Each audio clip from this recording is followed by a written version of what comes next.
It's unfortunate that we have to be here today, but the actions of the President of the United States make that necessary. President Trump withheld congressionally approved aid to Ukraine, a partner under siege, not to fight corruption, but to extract a personal political favor. President Trump refused to meet with Ukraine's president in the White House until he completed this scheme. All the while, leaders in Russia, the very nation holding a large part of Ukraine hostage, the very nation that interfered with our elections in 2016, had yet another meeting in the Oval Office just last week. These are not my opinions, these are uncontested facts.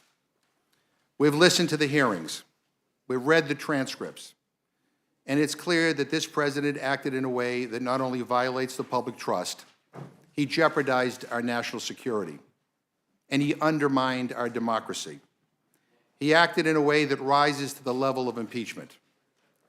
That is why we are considering H-Res 755 today, a resolution impeaching Donald John Trump, President of the United States, for high crimes and misdemeanors.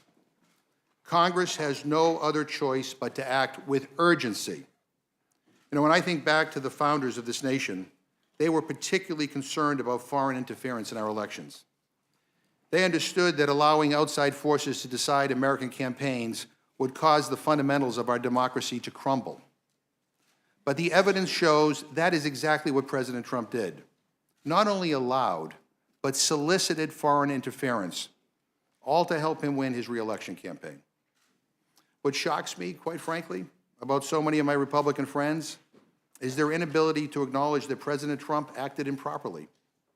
It seems the only Republican members willing to admit the president did something wrong have either already retired or announced plans they intend to retire at the end of this Congress. I get it. It's hard to criticize a president of your own party. But that shouldn't, matter here. I admired President Clinton when he was president of the United States, and I still do today. But when this House impeached him, which I didn't agree with, I went to the House floor and I said I thought what President Clinton did was wrong. Because moments like this call for more than just reflexive partisanship. They require honesty, and they require courage. Are any Republicans today willing to muster the strength to say that what this president did was wrong? Now let me say again what happened here. The president withheld congressionally approved military aid to a country under siege to abstract a personal political favor. He did not do this as a matter of U.S. policy. He did this for his own benefit. That is wrong. And if that is not impeachable conduct, I don't know what is. Now, I've heard some on the other side suggest that this process is about overturning an election. That is absurd. This is about President Trump using his office to try and rig the next election. Now, think about that. We like to say that every vote matters, that every vote counts. We learned in grade school about all the people who fought and died for that right. It is a sacred thing.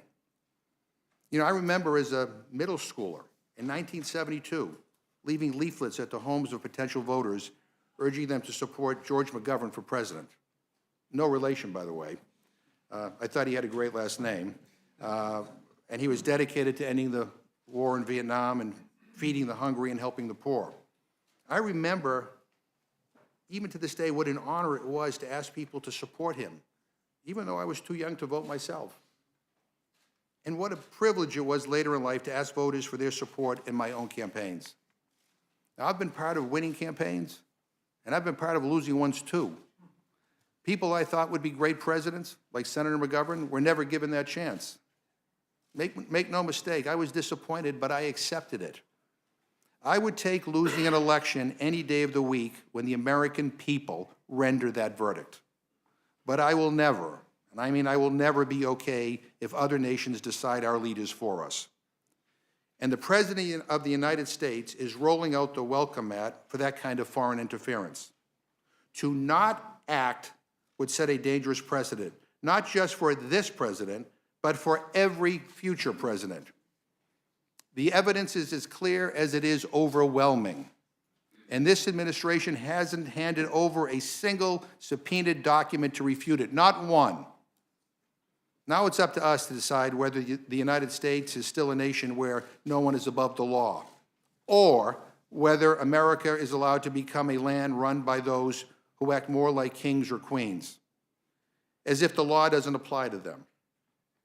You know, it's no secret that President Trump has a penchant for cozying up to notorious dictators.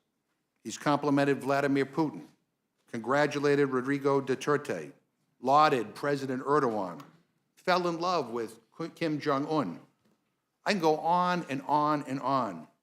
And maybe the president is jealous that they can do whatever they want. These dictators are the antithesis of what America stands for. And every day we let President Trump act like the law doesn't apply to him, we move a little closer to them. You know, Benjamin Franklin left the Constitutional Convention and said, "The founders have created a republic if you can keep it." There are no guarantees. Our system of government will persist only if we fight for it. And the simple question for us is this: are we willing to fight for this democracy? I expect we'll have a lot of debate here today. I hope everyone searches their conscience. To my Republican friends, imagine any Democratic president sitting in the Oval Office, President Obama, President Clinton, any of them. Would your answer here still be the same? No one should be allowed to use the powers of the presidency to undermine our elections or cheat in a campaign, no matter who it is and no matter what their party.